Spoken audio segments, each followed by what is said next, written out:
This was the Queen's response. Mr. President,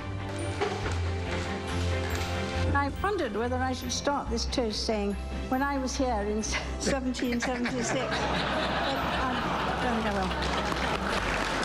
She made us laugh. We'll see you from London. Join Robin Roberts and me for the funeral Monday morning, 5:30 a.m. we go on. I hope you'll have your coffee with us as the world bids farewell. Good night.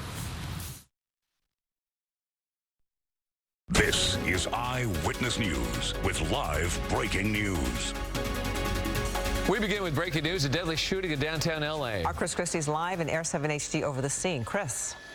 Ellen, happened on the corner of Union Avenue and Venice Boulevard, just north of the 10 freeway. A major investigation now underway after that shooting occurred about a half hour ago. LAPD discovering a male deceased underneath that tent there near the bottom of your screen. You can see they have this entire intersection cordoned off. Two males seen fleeing the scene. Suspects apparently, they have a beat on them not too far away from here. We're going to continue to follow this investigation. Reporting live from Air 7 HD, I'm Chris Christie, ABC 7 Eyewitness News. Chris, thank you. Day 2 of First Lady Jill Biden's visit to Los Angeles, and she got a first-hand look at a program that has been very successful, helping young people with troubled pasts turn their lives around. Eyewitness News reporter Josh Haskell is live in Chinatown to tell us more about it. Josh?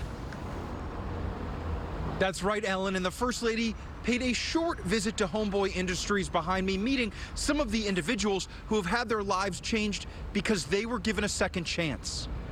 Heard so much about this place, you know, from my husband, from my son. Dr. Jill Biden, the First Lady of the United States, in downtown Los Angeles Friday, touring Homeboy Industries, learning about their programs, including Homeboy Bakery and Homegirl Cafe. People come in and they're to themselves, and then a week later you see them and they're buddy with somebody, right?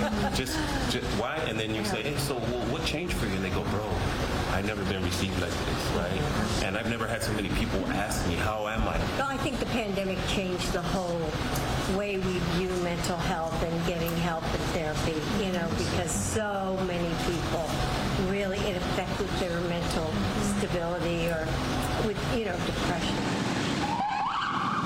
The First Lady arrived Thursday and attended a fundraiser for the Democratic National Committee Friday before visiting Homeboy, which provides on-the-job training, counseling, social and rehab services to formerly incarcerated individuals. This place has altered the course of my life, and it'll be forever changed by the way that it reshaped my heart.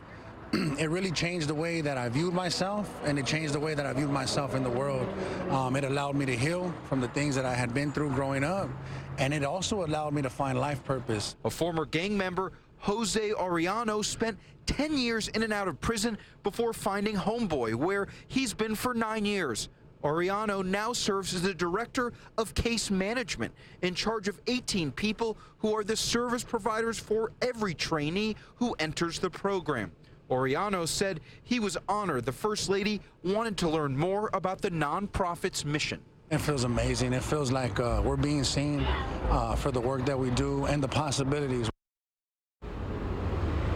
And that DNC fundraiser earlier was at the home of the TV show Friends co-creator Marta Kaufman. At that fundraiser, the First Lady said ahead of the midterm elections that it's not enough to just get angry. We have to get out and get to work.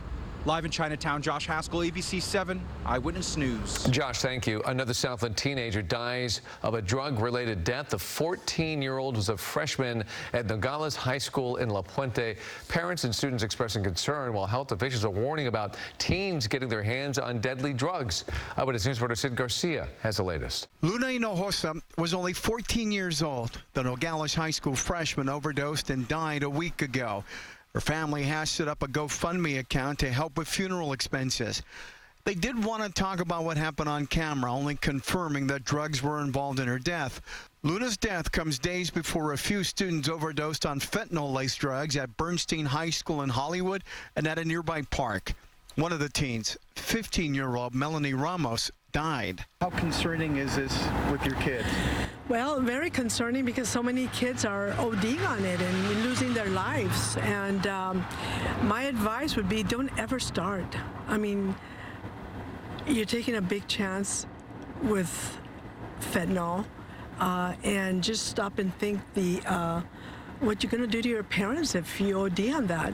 The teen overdoses have prompted the Los Angeles County Department of Public Health to issue a health alert warning fentanyl-laced drugs that have hit the streets.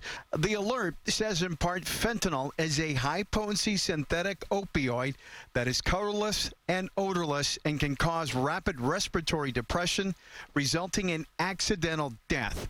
Awareness of the risk of fentanyl in counterfeit pills, stimulants, and other substances sold outside of pharmacies is necessary for both the general public, including youth and adults, as well as healthcare providers.